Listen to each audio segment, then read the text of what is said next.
എല്ലാവർക്കും സലു കിച്ചണിലേക്ക് സ്വാഗതം. അപ്പോൾ നമ്മളുടെ ചാനൽ സബ്സ്ക്രൈബ് ചെയ്യാതെ കാണുന്ന ആരെങ്കിലും ഒക്കെ ഉണ്ടെങ്കിൽ നിങ്ങൾക്ക് നമ്മുടെ ചാനൽ ഇഷ്ടപ്പെട്ടാൽ സബ്സ്ക്രൈബ് ചെയ്യാനും ബെല്ലൈക്കൺ പ്രസ് ചെയ്യാനും ഒന്നും മറന്നു വരുതേ. അപ്പോൾ കഴിഞ്ഞ ആഴ്ച കുറച്ച് തിരക്ക് കാരണം വിട്ടുപോയ കുറച്ച് വിശേഷങ്ങളും അതുപോലെ തന്നെ നല്ല ഒരു അടിപൊളി ബ്രേക്ക്ഫാസ്റ്റ് റെസിപ്പിയും ഞാൻ ഇതിലേക്ക് ഉൾപ്പെടുത്തിയിട്ടുണ്ട്. അപ്പം നിങ്ങൾ കണ്ടു നോക്കിയിട്ട് അഭിപ്രായം പറയണം കേട്ടോ. അപ്പം നമുക്ക് നമ്മളുടെ ഇന്നത്തെ ഈ വിശേഷങ്ങളിലേക്കൊന്ന് പോയാലോ. നമ്മൾ ബാംഗ്ലൂരിൽ വന്ന കാര്യങ്ങളെല്ലാം നടന്നു കഴിഞ്ഞു. അപ്പോഴേക്ക് ഞാൻ പറഞ്ഞില്ലേ, എൻ്റെ ഒന്ന് രണ്ട് ഫ്രണ്ട്സ് അവിടെ ഉള്ളവർ നിർബന്ധമായിട്ട് വരണം എന്നൊക്കെ പറഞ്ഞിരുന്നു. അപ്പം ഞാൻ എല്ലാവരെയും നമ്മൾക്ക് പോകാനുള്ളത് കൊണ്ട് ഇപ്രാവശ്യം നടക്കത്തില്ല എന്ന് പറഞ്ഞു. പക്ഷേ നമ്മുടെ തപസ്സും കിച്ചണിലെ തസ്രി ഉണ്ടല്ലോ, പുള്ളിക്കാരി ഭയങ്കരമായിട്ട് നിർബന്ധിച്ചു. കാരണം കഴിഞ്ഞ പ്രാവശ്യം വന്നിട്ട് വീട്ടിലേക്ക് പോയില്ല എന്നൊക്കെ പറഞ്ഞിട്ട്. അപ്പം ഞങ്ങൾ പറഞ്ഞു ശരി, എന്തായാലും ഇനിയുള്ള കുറച്ച് സമയമുണ്ടല്ലോ, അങ്ങോട്ടേക്ക് വരാമെന്ന്. അങ്ങനെ മോനാണ് നമ്മളെ വിളിക്കാനായിട്ട് വന്നത്. മോൻ അത്ര അധികം മലയാളമൊന്നും അറിയത്തില്ല കേട്ടോ, പക്ഷെ നല്ല ഫ്രണ്ട്ലിയാണ്. അപ്പം ഞങ്ങൾക്ക് ഇങ്ങനെ പോകുന്ന വഴിയിൽ തന്നെ ഇങ്ങനെ അവിടുത്തെ സ്ഥലങ്ങളും കാര്യങ്ങളും ഒക്കെ പറഞ്ഞു തന്നു. ശരിക്കും ഇങ്ങനെ നമ്മൾ ഈ ബാംഗ്ലൂരിലേക്കൊക്കെ വന്നു കഴിഞ്ഞാൽ ആരെങ്കിലും പരിചയക്കാരുടെ കൂടെ യാത്ര ചെയ്യുന്നതായിരിക്കും നല്ലതെന്ന് തോന്നുന്നുണ്ട്. ബാംഗ്ലൂരല്ല, ഏതൊരു നമുക്ക് അറിഞ്ഞുകൂടാത്ത സ്ഥലത്തും. പക്ഷെ നമുക്ക് അതിനെക്കുറിച്ച് കൂടുതലൊന്നും അറിയാൻ കഴിയത്തില്ലല്ലോ. അപ്പോൾ നമ്മളിപ്പോൾ അവരുടെ അപ്പാർട്ട്മെൻറ്റിൽ എത്തിയിരിക്കുകയാണ്. അപ്പോൾ തസ്രിയെ നിങ്ങൾക്ക് പലർക്കും അറിയാമായിരിക്കും. അപ്പം നമ്മൾ ഇപ്പോൾ അങ്ങോട്ടേക്ക് പോവാണ്. നമ്മൾ ഇതിന് മുൻപ് ഒന്ന് രണ്ട് പ്രാവശ്യം മീറ്റ് ചെയ്തിട്ടുണ്ടായിരുന്നു കേട്ടോ, ബാംഗ്ലൂരിൽ വെച്ചിട്ട് തന്നെ. അപ്പോൾ നമ്മൾ വരുന്നു എന്ന് പറഞ്ഞപ്പോഴേക്ക് പുള്ളിക്കാരി സ്നാക്സും കോഫിയൊക്കെ എടുത്തിരിക്കുകയാണ്. ഒന്നാമത് മഴയും നല്ല തണുപ്പും അല്ലേ.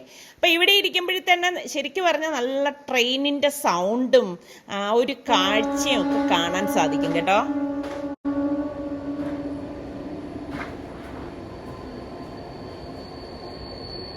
പിന്നെ കുറേ നേരം നമ്മൾ വർത്തമാനമൊക്കെ പറഞ്ഞിരുന്നു. ഇവരുടെ വീട്ടിലേക്ക് ഫസ്റ്റ് ടൈമാണ് വരുന്നത് കേട്ടോ. അപ്പോൾ കുറേ വിഭവങ്ങളൊക്കെ ഉണ്ടാക്കി വെച്ചിട്ടുണ്ട്. കോഴിയുടെയും കുറേ ഐറ്റംസൊക്കെ ഉണ്ടായിരുന്നു കേട്ടോ. പക്ഷെ എനിക്ക് ഭയങ്കര സന്തോഷമായി, കാരണം ഈ ഷോർട്ട് ടൈമിൽ തന്നെ ഇത്രയൊക്കെ ഉണ്ടാക്കിയെടുത്തല്ലോ. പിന്നെ മക്കളെല്ലാവരും ഉണ്ടായിരുന്നു. എല്ലാവരും നല്ല ഫ്രണ്ട്ലിയാണ് കേട്ടോ. എനിക്ക് ഏറ്റവും ഇഷ്ടമുള്ള കാര്യം ഇത് തന്നെയാണ്. നമ്മൾ എവിടെ ചെന്ന് കഴിഞ്ഞാലും നല്ല ഫ്രണ്ട്ലി ആയിട്ട്, നമ്മളുടെ വീട്ടിലെ പിള്ളേർ പുറത്തുനിന്നൊക്കെ ആര് വന്നു കഴിഞ്ഞാൽ ഇതുപോലെ വേണം ഇടപെടാൻ. അതൊക്കെ എനിക്ക് ഭയങ്കര ഇഷ്ടമാണ് കേട്ടോ. ഞാനിവിടെ മക്കളുടെ അടുത്തും എപ്പോഴും പറയുന്നൊരു കാര്യമാണ്. ഇതെല്ലാം കഴിഞ്ഞ് കഴിഞ്ഞ് ലാസ്റ്റ് നമ്മളുടെ തസ്രിയയുടെ ഫേവറേറ്റ് ഐറ്റമാണെന്ന് തോന്നുന്നു, ബ്രൗണിയിൽ, അതായത് സിസ്ലെസ് ബ്രൗണി. അപ്പോൾ അത് കൊണ്ടുവന്നു. ശരിക്കും പറഞ്ഞാൽ ഇത് ആ മേശയൊക്കെ ചീത്താവും കേട്ടോ. നമുക്ക് കഴിക്കാൻ നല്ല ടേസ്റ്റി ആണെങ്കിലും അത് കഴിഞ്ഞിട്ടുള്ളൊരു പണി ഒരു ഒന്നൊന്നര പണി തന്നെയാണ്. അടിപൊളി നല്ല ടേസ്റ്റി ആയിരുന്നു കേട്ടോ. അപ്പോൾ ഇതെല്ലാം കഴിഞ്ഞ ശേഷം കുറച്ച് ഫോട്ടോസൊക്കെ എടുത്തു. അവരും കുറേ ഫോട്ടോസൊക്കെ എടുത്തു. ശരിക്കും വീഡിയോ എടുക്കുന്നതിനേക്കാളും ഫോട്ടോ എടുത്താൽ എത്ര കാലം വേണമെങ്കിലും നമുക്ക് സൂക്ഷിക്കാൻ പറ്റും. പിന്നെ നമുക്ക് പോകാനുള്ള സമയമായപ്പോൾ അവർ പറഞ്ഞു അവർ തന്നെ ഡ്രോപ്പ് ചെയ്യാമെന്ന് പറഞ്ഞു. അവരുടെ വീട്ടിൽ നിന്ന് കുറച്ച് ദൂരം ഉണ്ടായിരുന്നു കേട്ടോ എയർപോർട്ടിലേക്ക്. അപ്പോൾ എല്ലാവരും വന്നിരിക്കുകയാണ് നമ്മളെ ഡ്രോപ്പ് ചെയ്യുക. അപ്പോൾ പോകുന്ന വഴിയിൽ ഞാൻ പറഞ്ഞു നമുക്ക് കുറച്ച് സ്വീറ്റ്സ് വാങ്ങണം എന്ന്. അപ്പോൾ അവരുടെ വീടിന് അടുത്ത് തന്നെയുള്ള ഒരു ഷോപ്പിലേക്ക് കൊണ്ടുപോവുകയാണ്. അവിടെ ഒരുപാട് വെറൈറ്റി സ്വീറ്റ്സും കാര്യങ്ങളൊക്കെ ഉണ്ടായിരുന്നു. കാരണം നമ്മൾ ബാംഗ്ലൂർ വരെ വന്നിട്ട് ഒന്നും വാങ്ങാതെ എങ്ങനെയാണ് നാട്ടിലേക്ക് പോണത്. അപ്പം നാട്ടിൽ ആർക്കെങ്കിലുമൊക്കെ കൊടുക്കണമെങ്കിലൊക്കെ നമുക്ക് സ്വീറ്റ്സ് വേണമല്ലോ. അപ്പം അങ്ങനെ നമ്മൾ ലാസ്റ്റ് നിമിഷമാണ് കുറച്ച് സ്വീറ്റ്സ് ഇതുപോലെ വാങ്ങിയിരിക്കുന്നത്. അപ്പോൾ അത് കഴിഞ്ഞിട്ട് പിന്നെ ഇനിയിപ്പം നമുക്ക് നേരെ എയർപോർട്ടിലേക്കാണ് പോവേണ്ടത്. സംസാരിച്ച് സമയം പോയത് തന്നെ അറിഞ്ഞില്ലായിരുന്നു. ലേറ്റായി പോയോ എന്നുള്ള കാര്യമൊന്നും അറിയത്തില്ല. അങ്ങനെ ഇപ്പം നമ്മൾ എയർപോർട്ടിലേക്ക് എത്തിയിരിക്കുകയാണ്. എനിക്കാണെങ്കിൽ ഇങ്ങനെയാണ്, കുറച്ച് നിമിഷം ആരെങ്കിലും ആയിട്ട് നന്നായി മിങ്കിൾ ചെയ്ത് കഴിഞ്ഞാലുണ്ടല്ലോ പിന്നെ അവരെ പിരിയുമ്പോൾ ഭയങ്കര വിഷമമാണ് കേട്ടോ. അതെൻ്റെ ഒരു നാച്ചറാണ്. നല്ലതാണോ ചീത്തയാണോ എന്നൊന്ന് ചോദിച്ചാൽ എനിക്കറിയത്തില്ല. ഞാൻ അങ്ങനെ ഒരു പേഴ്സണാണ് കേട്ടോ. അപ്പോൾ നമ്മൾ അവരുടെ അടുത്തൊക്കെ യാത്ര പറഞ്ഞു. ശരിക്കും അവർ അത്രത്തോളം ഫ്രണ്ട്ലി ആയതുകൊണ്ടാണ് ആ ഒരു വിഷമം വരുന്നത് കേട്ടോ. അത് വേറൊരു വാസ്തവമാണ്. അപ്പോൾ ഞാൻ അവരുടെ അടുത്ത് പറഞ്ഞു എല്ലാവരും നമ്മുടെ കേരളത്തിലെ ട്രിവാൻഡ്രത്തേക്ക് വരണം എന്നൊക്കെ എല്ലാവരും ക്ഷണിച്ചിട്ടുണ്ട്. അപ്പോൾ എല്ലാവരും വരാമെന്നൊക്കെ പറഞ്ഞു. അങ്ങനെ ഇപ്പോൾ നമ്മൾ യാത്രയൊക്കെ പറഞ്ഞിട്ട് ഇപ്പോൾ എയർപോർട്ടിലേക്ക് അകത്തേക്ക് പോവുകയാണ് കേട്ടോ. പോയപ്പോഴേക്ക് അത്യാവശ്യം തിരക്കൊക്കെ ഉണ്ടായിരുന്നു.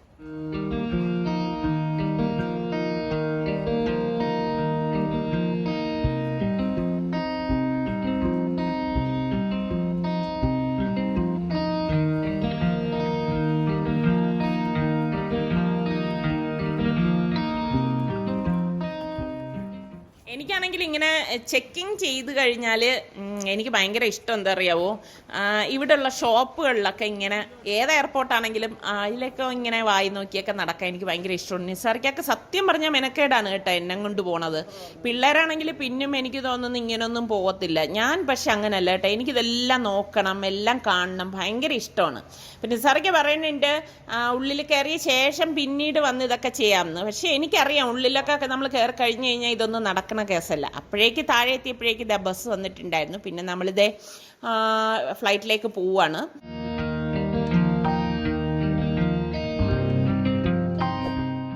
ഓരോ യാത്രകളും എനിക്ക് നല്ല അനുഭൂതിയാണ് ഉണ്ടാക്കുന്നത് കേട്ടോ. കാരണം ഞാൻ യാത്രകൾ മടുക്കത്തേയില്ല, ഓരോന്നും ഞാൻ എൻജോയ് ചെയ്ത് തന്നെയാണ് പോണത്. ഇപ്പോൾ കൊച്ചു കൊച്ചു യാത്രകളാണെങ്കിലും ഞാൻ നന്നായിട്ട് എൻജോയ് ചെയ്യും കേട്ടോ. പക്ഷേ ഇതിപ്പം ഒരു ഷോർട്ട് ട്രിപ്പ് എന്ന് വേണമെങ്കിൽ പറയാം. കാരണം ഫ്ലൈറ്റിൽ കയറി ഇരുന്ന് കഴിഞ്ഞപ്പോഴേക്ക് അത് രാത്രിയാണ്, പ്രത്യേകിച്ച് ഒന്നും കാണാൻ കഴിയുന്നില്ല കേട്ടോ. ഞാൻ എന്തെങ്കിലുമൊക്കെ നിങ്ങളെ കാണിച്ചു തരാമെന്ന് വിചാരിച്ചാൽ പോലും കണ്ടോ, സൈഡിൽ നോക്കിക്കഴിഞ്ഞാൽ ഒന്നുമില്ല കാണാനായിട്ട്. അപ്പോൾ എനിക്ക് ഒന്ന് എൻജോയ് ചെയ്യുന്നതിന് മുൻപ് തന്നെ ലാൻഡിങ്ങും നടന്നു എന്നുള്ളതാണ് വാസ്തവം. കയറലും ഇറങ്ങലും ഒക്കെ എല്ലാം പെട്ടെന്ന് തന്നെ ആയിരുന്നു. ഇതുകൊണ്ടാണ് എനിക്ക് കുറച്ചിങ്ങനെ ദൂരത്തേക്കൊക്കെ യാത്ര ചെയ്യാൻ ഇഷ്ടം കേട്ടോ. അതാകുമ്പോൾ കുറേ നേരമൊക്കെ നമുക്ക് ഫ്ലൈറ്റിലൊക്കെ ഇരിക്കാം, ആസ്വദിക്കാം, അങ്ങനെയുള്ള കാര്യങ്ങളൊക്കെ ആണല്ലോ. അപ്പോൾ ഇതിപ്പം ഈ പറഞ്ഞ മാതിരി ഒന്നുമില്ല. അപ്പോൾ ലാൻഡിങ് ആയപ്പോഴേക്കും ഞാൻ നിസാർക്കടുത്ത് പറഞ്ഞു എല്ലാവരും ഇറങ്ങട്ടെ, ഇറങ്ങിയ ശേഷം നമുക്ക് ഇറങ്ങാം, അപ്പോൾ തിരക്കുണ്ടാകത്തില്ലല്ലോ, നമുക്ക് പിന്നെ പ്രത്യേകിച്ച് കാര്യങ്ങളൊന്നും ഇല്ലല്ലോ. ഇവിടെ എത്തിയപ്പോഴേക്കും എയർപോർട്ടിൽ ഉണ്ടോ മഴ തന്നെയാണ്. അതായത് ഇപ്പോൾ നമ്മൾ അവിടെ പോയപ്പോഴും മഴ തന്നെയാണ്, ഇവിടെ വന്നപ്പോഴും മഴ തന്നെയാണ്. അപ്പോൾ അതുകൊണ്ട് തന്നെ പ്രത്യേകിച്ച് ഒന്നും കാണിക്കാനില്ല. അതായിപ്പോയി എനിക്കൊരു വിഷമം കേട്ടോ. പിന്നെ നമ്മളുടെ കയ്യിൽ ഇങ്ങനെ ലഗേജൊന്നും ഉണ്ടായിരുന്നൊന്നും ഇല്ലല്ലോ, നമ്മൾ ഒരു ദിവസത്തേക്ക് പോയതല്ലേ. അപ്പോൾ അതുകൊണ്ട് തന്നെ നമുക്ക് ഒന്നുമില്ല, പെട്ടെന്ന് തന്നെ വെളിയിലേക്ക് ഇറങ്ങാനും പറ്റും.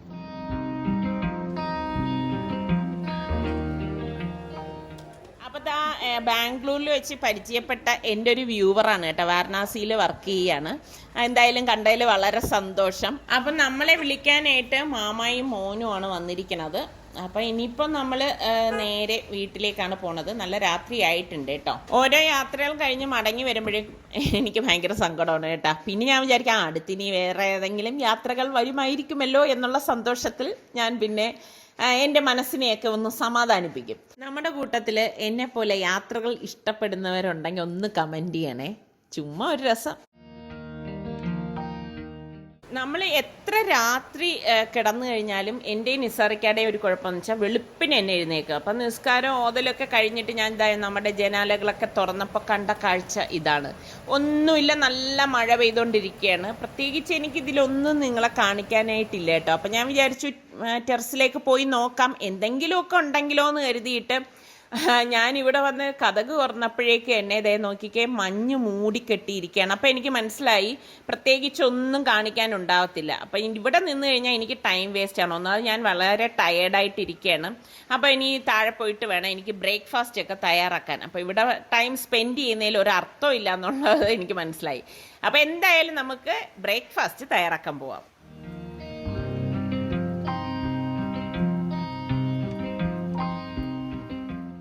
അപ്പം ഞാൻ പോകുന്നതിന് മുമ്പ് തന്നെ ദോശയ്ക്ക് ആട്ടി വെച്ചിട്ടുണ്ടായിരുന്നു.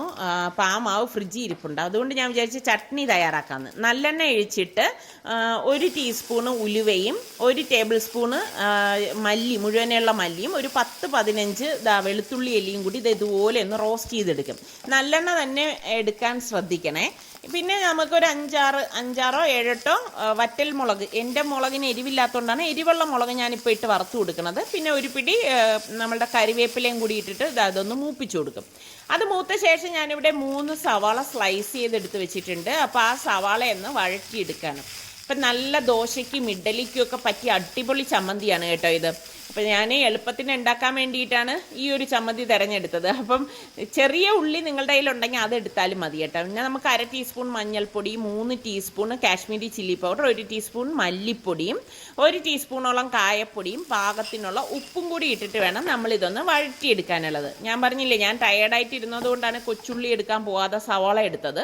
പിന്നെ ഞാനൊരു 4 തക്കാളി നല്ല പഴുത്തത് ഇതുപോലെ അരിഞ്ഞിട്ട് അതും കൂടി നമുക്ക് ഇതിലേക്ക് ഇട്ടിട്ടൊന്ന് വഴറ്റി കൊടുക്കണം. അപ്പോൾ തക്കാളി നല്ലതുപോലെ ഒന്ന് വഴണ്ടി കിട്ടണം കേട്ടോ. അപ്പോൾ ഇതൊന്ന് ഇളക്കിയ ശേഷം പെട്ടെന്ന് വഴണ്ടി കിട്ടാൻ വേണ്ടിയിട്ട് ഞാൻ 1 ടേബിൾ സ്പൂണോളം പഞ്ചസാര ഇടുന്നുണ്ട്. അപ്പോൾ അതിൻ്റെ ഒരു ടേസ്റ്റ് തന്നെ മാറും. നിങ്ങളുടെ കയ്യിൽ ശർക്കര ഉണ്ടെങ്കിൽ ഒരു ചെറിയ പീസ് ശർക്കര ഇട്ട് കൊടുത്താലും മതി കേട്ടോ. എന്നിട്ട് നമുക്കത് മൂടി വയ്ക്കാം. മൂടി വെച്ച് ഒരു 2-3 മിനിറ്റ് കഴിയുമ്പോൾ തന്നെ ഞാൻ അടപ്പ് മാറ്റേണ്ടത്. ഞാൻ മീഡിയം ഫ്ലെയിമിൽ വെച്ചിട്ടാണ് ഇതെല്ലാം വഴറ്റിയെടുത്തത് കേട്ടോ. അപ്പോൾ നമ്മുടെ തക്കാളിയൊക്കെ പരുവത്തിന് റെഡിയായി വന്നിട്ടുണ്ട്. അപ്പോൾ ഇനിയിപ്പം ഇതൊന്ന് തണുക്കണം. തണുത്തിട്ടാണ് നമ്മളിതൊന്ന് അരച്ചെടുക്കുന്നത്. ഇപ്പം ഞാൻ പറഞ്ഞില്ലേ, ഞാൻ വല്ലാതെ അങ്ങ് ടയേർഡായിട്ട് ഇരിക്കണത് കൊണ്ട് ഒരുപാട് തണുക്കാനൊന്നും ഞാൻ കാത്തു നിന്നില്ല. പക്ഷെ നിങ്ങൾ ഉണ്ടാക്കുമ്പോൾ ഇങ്ങനെ ചെയ്യേണ്ട, നല്ലതുപോലെ തണുത്തിട്ട് അരച്ചെടുത്താൽ മതി കേട്ടോ. അല്ലെങ്കിൽ എന്തെന്നാ, മിക്സിയുടെ ജാറിൽ നമ്മളിത് അടിച്ചെടുക്കുമ്പം ദേഹത്തേക്ക് തെറിച്ച് വീഴാനുള്ള സാധ്യതയുണ്ടേ. അതുകൊണ്ട് അങ്ങനെ ചെയ്യണ്ട കേട്ടോ. അപ്പോൾ നമ്മൾ മിക്സിയുടെ ജാറിലിട്ട് വെള്ളമൊന്നും ചേർക്കണ്ട, ഇതുപോലെ അടിച്ചെടുത്താൽ മതി. ഈ ഒരു പരുവത്തിൽ എടുക്കണം കേട്ടോ. ഈ സമയത്ത് നമ്മൾ വെള്ളം ചേർക്കണ്ട. എന്നിട്ട് പാനിൽ നമ്മൾ വീണ്ടും നല്ലെണ്ണ ഒഴിച്ചിട്ട് കുറച്ച് ഉലുവ ഒന്ന് പൊട്ടിച്ചു കൊടുക്കും. പിന്നെ നമുക്ക് കടുകും വറ്റൽ മുളകും കുറച്ച് കറിവേപ്പിലയും കൂടി ഇട്ട് കൊടുക്കണം കേട്ടോ. അത് ഇതുപോലെ ഒന്ന് താളിച്ചിട്ട ശേഷം നമുക്ക് ഈ അരച്ച പേസ്റ്റ് ഉണ്ടല്ലോ, അത് ഇതിലേക്ക് ഇട്ടിട്ട് നല്ലതുപോലെ ഒന്ന് ഇളക്കി കൊടുക്കാം. അതായത് നല്ല ഒരു ടേസ്റ്റ് കിട്ടാൻ വേണ്ടിയിട്ടാണ് ഈ സമയത്ത് നമ്മളിങ്ങനെ ചെയ്യണത് കേട്ടോ. ഇതുപോലെ ഒന്ന് ഇളക്കി കൊടുത്ത് 2-3 മിനിറ്റ് ഇതുപോലെ ഒന്ന് ഇളക്കി കൊടുക്കണം. ഇളക്കി കൊടുത്ത ശേഷം നമുക്കിതിലേക്ക് കുറച്ച് വെള്ളം ഒഴിച്ചു കൊടുക്കാം. നമുക്ക് എത്രയാണോ തിക്നെസ് വേണ്ടത് അതിനനുസരിച്ച് ഒഴിച്ചു കൊടുത്താൽ മതി കേട്ടോ. അപ്പോൾ ഇവിടെ കുറച്ച് ലൂസായിട്ട് വേണം എന്നുള്ളത് കൊണ്ട് ഞാൻ കുറച്ചുകൂടി വെള്ളം ഞാൻ ഇതിലേക്ക് ചേർത്ത് കൊടുക്കുന്നുണ്ട്. ഇതൊന്ന് വഴറ്റിയ ശേഷം കേട്ടോ.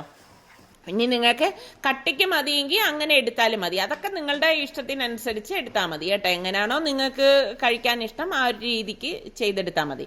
അപ്പോൾ ഇതാണ് ഇതിൻ്റെ ഒരു പരുവം എന്ന് പറയുന്നത്. ഇത്രയേ ഉള്ളൂ കേട്ടോ. അടിപൊളി ചട്നിയാണ്. അപ്പം ഞാൻ പറഞ്ഞില്ലേ ദോശമാവ് ഇവിടെ ഉണ്ടായിരുന്നു എന്ന്. അപ്പോൾ അതുകൊണ്ടാണ് ഞാൻ ഇതുണ്ടാക്കാൻ കരുതി. അപ്പം ദോശയിൽ എന്തെങ്കിലും ഒരു വെറൈറ്റി കാണിക്കാമെന്ന് കരുതിയിട്ട് ഞാൻ നമ്മളുടെ ഊത്തപ്പം പോലെ എടുക്കുകയാണ്. ദോശ ഒന്ന് പരത്തിയിട്ട് കുറച്ച് സവോള ഇതുപോലെ ചെറുതായിട്ട് അരിഞ്ഞത് വിട്ട് കൊടുത്ത് കുറച്ച് തക്കാളി ഇതുപോലെ ജസ്റ്റ് വെറുതെ ഇതുപോലെ ഒന്ന് ഇട്ട് കൊടുക്കും. 1-2 പച്ചമുളകും ഇതുപോലെ ഒന്ന് ഇട്ട് കൊടുക്കും. ഇട്ട് കൊടുത്തിട്ട് മൂടി വെച്ചിട്ട് പെട്ടെന്ന് റെഡിയാവാനാണൊന്ന് മൂടി വെച്ചത് കേട്ടോ. എന്നിട്ട് നമുക്ക് ഇതൊന്ന് തിരിച്ചിട്ടിട്ട് റെഡിയാക്കി എടുക്കാം. ഇനി വേണമെങ്കിൽ നിങ്ങൾക്ക് ഇതിൻ്റെ മീതെ കുറച്ച് നല്ലെണ്ണ കൂടി ഒന്ന് വേണമെങ്കിൽ തൂവി കൊടുക്കാം കേട്ടോ. അതൊക്കെ നിങ്ങളുടെ ഇഷ്ടത്തിനനുസരിച്ച് ചെയ്തെടുത്താൽ മതി. അപ്പം നമ്മളുടെ ഊത്തപ്പം ഇവിടെ റെഡി ആയിട്ടുണ്ട്. ഊത്തപ്പം എന്ന് തന്നെ പറയാം. ഇങ്ങനെയൊക്കെയാണ് എനിക്ക് വയ്യെങ്കിൽ എല്ലാം റെഡിയാക്കിയൊക്കെ എടുക്കണം കേട്ടോ. കാണാനൊരു ഭംഗി വേണം, കഴിക്കണവർക്കൊരു സംതൃപ്തിയും വേണം. നമ്മളെപ്പോഴും അങ്ങനെ ചിന്തിച്ച് കുക്ക് ചെയ്താൽ മതി കേട്ടോ. നമ്മളുടെ കുക്കിംഗ് ഒക്കെ പെർഫെക്റ്റ് ആവും.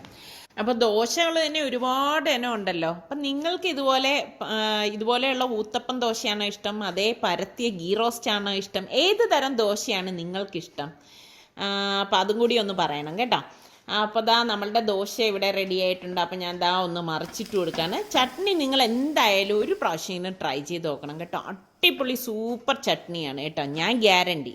നിങ്ങൾക്കൊക്കെ എന്തായാലും ഇഷ്ടപ്പെടും കേട്ടോ. ഞാൻ പറഞ്ഞ പോലെ സവാളയ്ക്ക് വരെ നിങ്ങൾ കൊച്ചുള്ളി ഉപയോഗിച്ചാൽ മതി കേട്ടോ. അപ്പോൾ ഇതാണ് നമ്മളുടെ ഇന്നത്തെ കിഡിലൻ ബ്രേക്ക്ഫാസ്റ്റ് എന്ന് പറയുന്നത്. അപ്പോൾ ഇതിൽ തന്നെ നമുക്ക് വെറൈറ്റി ആയിട്ടുള്ള ഒരുപാട് ദോശകളൊക്കെ തയ്യാറാക്കി എടുക്കാൻ പറ്റും. ഇന്നിപ്പോൾ ഞാൻ ഈ ഒരു രീതിയിലേ ഉണ്ടാക്കുന്നുള്ളൂ. നല്ല ചൂടോടുകൂടി തന്നെ കഴിക്കാം. അടിപൊളി ടേസ്റ്റാണ്. ഇതിപ്പോൾ സുൽത്താന് ജോലിക്ക് കയറാനുള്ള സമയമായി, റിസ്വാന് ക്ലാസ്സിന് നേരമായി. അതുകൊണ്ടാണ് പെട്ടെന്ന് അവർക്കുള്ള ബ്രേക്ക്ഫാസ്റ്റ് ഒക്കെ എടുത്തു വെച്ചത്. സത്യം പറഞ്ഞാൽ സുൽത്താന് വലിയ തൃപ്തിയുള്ള ദോശ അല്ല കേട്ടോ ഇത്. അവനെങ്ങനെയെന്ന് പറഞ്ഞാൽ പേപ്പർ പോലെ കനം കുറച്ച് പരത്തണം, നല്ല ഗോൾഡൻ കളർ വരണം, നല്ല ക്രിസ്പി ആയിരിക്കണം. അതായത് ശരിക്കും പറഞ്ഞാൽ ഒരു പേപ്പർ കഴിക്കുന്ന എഫക്റ്റേ പാടുള്ളൂ. അങ്ങനത്തെ കുറച്ച് കിസ്മത്തൊക്കെ ഉള്ളതാണ് നമ്മുടെ സുൽത്താൻ. ഞങ്ങൾ ബാംഗ്ലൂരിലേക്ക് പോയ സമയത്ത് നമ്മളുടെ വീടിൻ്റെ ഷീറ്റ് ഇടുന്നതിൻ്റെ പണി നടന്നുകൊണ്ടിരിക്കുകയായിരുന്നു. അപ്പം ഞാൻ ഹരിയുടെ അടുത്ത് പറഞ്ഞിരുന്നു, വേസ്റ്റ് വരുന്ന പൈപ്പ് കൊണ്ട് എനിക്ക് ഈ ഐക്കിയുടെ സ്റ്റൂള് ഞാൻ കൊടുത്തിട്ടുണ്ടായിരുന്നു. അപ്പോൾ ആ സ്റ്റൂള് പോലത്തെ ഒരു സ്റ്റൂളും ഇത് കണ്ട, ഇത് വേസ്റ്റ് ഇടാൻ വേണ്ടി ഞാൻ തന്നെ ഡിസൈൻ ചെയ്തതാണ് കേട്ടോ. അല്ലെങ്കിൽ പൂച്ചയൊക്കെ വന്ന് മാന്തി എടുക്കത്തില്ല. അപ്പോൾ പ്ലാസ്റ്റിക് വേറെ വേസ്റ്റ് വേറെ വെക്കാൻ വേണ്ടി ചെയ്തെടുത്താണ്. അപ്പോൾ 1-2 ഐറ്റംസൊക്കെ ഞാൻ ഇതുപോലെ പറഞ്ഞിട്ടുണ്ടായിരുന്നു. അപ്പം ഹരി ഇതെല്ലാം നല്ല വൃത്തിയായിട്ട് എല്ലാം ചെയ്തു വെച്ചു. ആയിരിക്കുന്നത് കണ്ടോ, അതിലാണ് ഇനി നമുക്ക് ഗ്രില്ല് ചെയ്യാനുള്ളത്. അപ്പോൾ ഈ ഒരു ക്ലൈമറ്റ് ആയതുകൊണ്ടാണ് അപ്പോൾ ആ ഗ്രില്ലിങ്ങിലേക്ക് അധികം എത്താത്തത്. ഇനി എന്തായാലും ഇൻഷാ അല്ലാഹ് നമുക്ക് ഉടൻ തന്നെ ഗ്രില്ല് ചെയ്യാൻ തുടങ്ങാം കേട്ടോ. അപ്പോൾ ഇന്നത്തെ നമ്മളുടെ ചട്നി നിങ്ങൾക്ക് എല്ലാവർക്കും ഇഷ്ടമായെന്ന് വിശ്വസിക്കുന്നു. ഒരു പ്രാവശ്യമെങ്കിലും നിങ്ങൾ ട്രൈ ചെയ്ത് നോക്കിയിട്ട് ഫീഡ്ബാക്ക് തരണം കേട്ടോ.